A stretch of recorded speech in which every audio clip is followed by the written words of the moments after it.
जोंनि थाखाय मोनसे गिदिर जारिमिनारि दिन इउपिपिएलनि थाखाय भैरबकुन्द कमर्सनि सिङाव थानाय बे जाब्रिटला गामियाव प्राइमारि हिसाबै जोंनि इउपिपिएलआव मोनसे जारिमिनारि दिन मानोना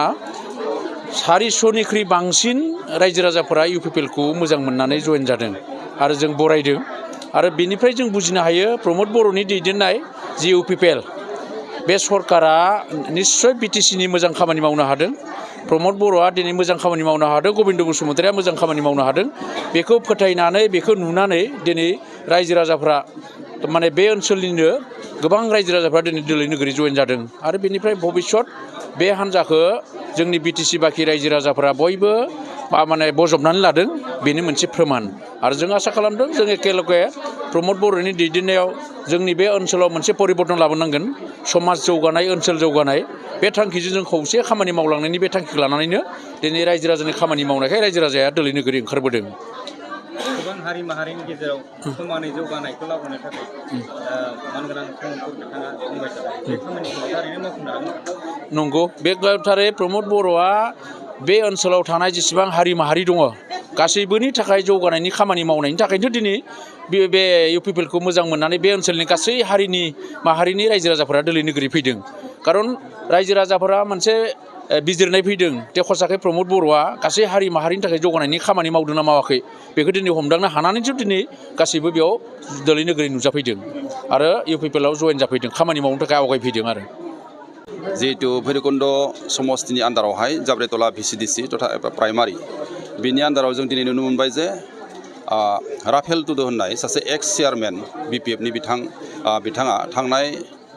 5 अक्ट'बरावहाय इउपिपिएल हानजायाव माने जोंजों जइन जाबाय जइन जानायनि उनावहाय बिथाङा दिनै गावनि न'आवनो जे 400निबो बारा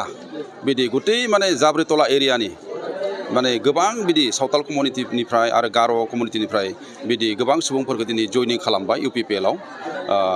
बे हाबाफारियाव गबिन्द सार गावनि जे थानानै हाबाफारिखौ जाफुंसार होबाय जोबोद माने बिथाङा सासे एसे बिपिएफआव सासे गोख्रों मावथिमोन नाथाय बिथाङा जोंनि इउपिपिएल हानजानि खामानि मावनायफोरखौ मोजां मोननानै गबिन्द सारनि खामानि मावनायफोरखौ मोजां मोननानै आरो इउपिपिएल एबा प्रमद बर'नि जिथु निति आदर हरफोर बेफोरखौ मोजां मोननानै बिथाङा जोंजों जइन जादों आरो इम्पर्टेन्ट खोथाया बेनो जे बिथाङा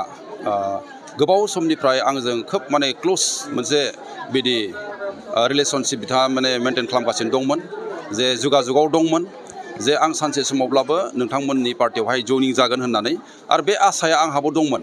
दिनै सासे सभापति हिसाबै आं बिथांखौ खावलायदोंमोन जे नोंबो जोंनि हानजायाव फै खारन सावताल कमिउनिटिनि गेजेरफोरावहाय गोबां मावनोलगिया खामानि दङ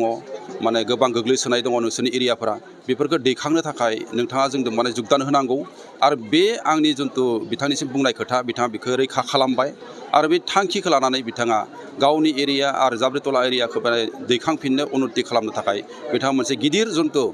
थांखि लानानै बिथाङा जोंनि इउपिपिएल हानजायाव दिनै जइनिं जाबाय आरो लोगोसे गोबां बिदि 400निबो बारा सुबुंखौ दिनै जइनिं खालामबाय आरो बियो फार्स्ट फेज हिसाबै जइनिं खालामदों बिथाङा आरो खोथा होदों जे बिथाङा जोंनि जाब्रेटला एरियायावहाय नैथि थामथि आरो ब्रैथि खेबनि बिदि मोनसे फेज वाइसआव माने जइनिं खालामनानै बिथाङा माने थांखिफोरखौ लादों आरो जों आसा खालामदों बिथांनि जुगिदि जोंनि भैरबकुन्द ब्लकआ मोनसे गोख्रों मोनसे अबस्थायाव फैगोन आरो जाब्रेटला ओनसोलाव स्पेसियेलि जों खामानि मावनो सक्षम जागोन खारन जि समाव बिथाङा माने बिपिएफ हानजायाव खामानि मावदोंमोन बे जाब्रेटला एरियायावहाय गोबां माने सुबुङा बिजों दंमोन बिथांजों दंमोन आरो बिपिएफजों दंमोन नाथाय बिथाङा फैनाय लोगो लोगो दिनै जाब्रेटला ओनसोलावहाय बिपिएफनि जिथु राजहार होनना बुङो बे बायबाय होननानै जों सानदों आरो बेखौ लानानै जोंहा जोबोद रंजानाय मोनदों आरो बे जोंनि थाखाय मोनसे देरहासार होननानै जों सानदों